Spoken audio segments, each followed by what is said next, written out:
All right, guys. Uber has just sent this email out, and then I just wanted to talk about it really, and obviously go through it with you. So they've done a few big changes. I've just read it. So they're going to be doing balance and pricing. So since feedback, they're changing the way they do things. It's some good points and bad points in this. So we've heard from many that extra long pickups or trips that end in quiet areas can be frustrating.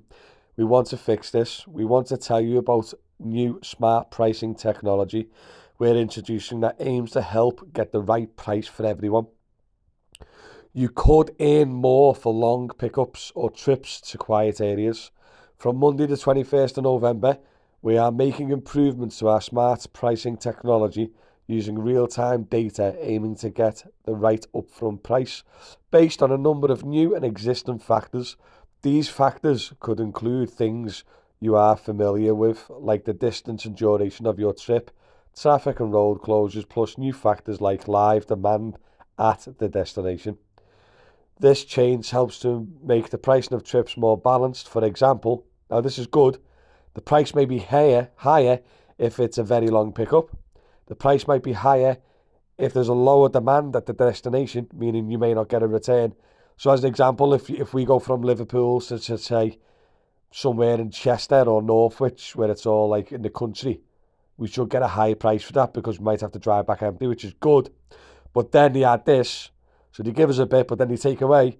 The price may be lower on a short trip if there are a number of drivers in that area. So if we're going from Liverpool to say the city, Manchester city centre, the price might not be as good because obviously we'll be able to work in Manchester or get one back. So the aim is to help get the right price for everyone, taking into account driver feedback, whilst ensuring riders are encouraged to use Uber to get from A to B. This will apply on UberX, X Priority, Pet, Access and Assist. So what that means is, obviously, Exec and XL, I guess, are staying the same.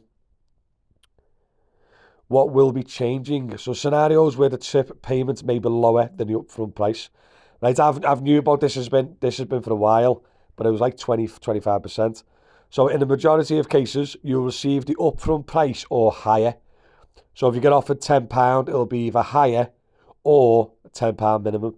However, if you completed less than 30% of the planned journey, you would receive a lower than the upfront price as the original estimated trip was not completed. So as an example, if it's a 10-mile job and you cut through and do it in 6 miles, or if it's meant to be a 30-minute job and you do it, say, in 20 minutes, it might go lower then if you do it too quick.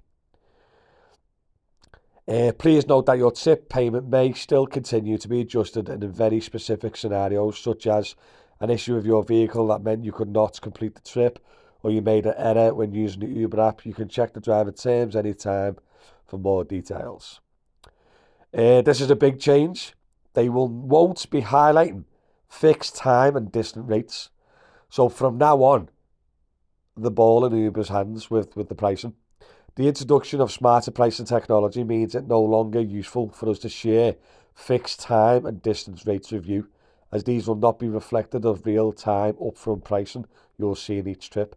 You'll no longer see the fixed time and distance amounts on a trip receipt or waybill. So what that means is we haven't got a clue how much we're getting paid per mile or whatever. It's just literally, they offer you the price, take it or leave it. So what is staying the same? The minimum trip payments in your city will not be changing. So if the minimum fares, you end up with £3.50 or £4, it's still going to stay the same, which is good. You'll continue to see if surge is being applied to your upfront price, if the surge icon is showing on your offer card. Anyone know what surge is? I don't know what surge is these days. You can also see high demand or surge areas displayed on the driver app. That's pointless. You'll continue to receive 100% of the tips you receive from riders. That's pretty cool. We already knew that anyway. You will continue to receive fees, tolls and surcharges on top of your upfront price. These are not included in the net earnings on the offer card as they are reimbursements, which are paid back to you after the trip is completed. Yeah, so normally, if you get offered a tenner going to the airport, you're actually getting £16 for the £6 drop-off, but it'll only show you a tenner and you that. And then feedback matters. So what do you reckon of that, guys? How mad is that?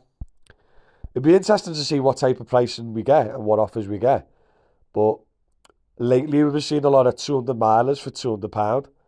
Will they start going up now because we have to drive home from, say, from Liverpool to London? We'll have to drive home empty, won't we? So maybe the prices to like London and stuff like that will go quite high up because got to drive home empty.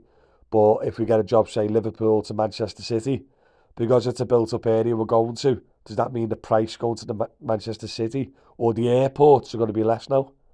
Be interesting to see, but it is starting on Monday the 21st, guys. So let me know in the comments what you think of this mad update.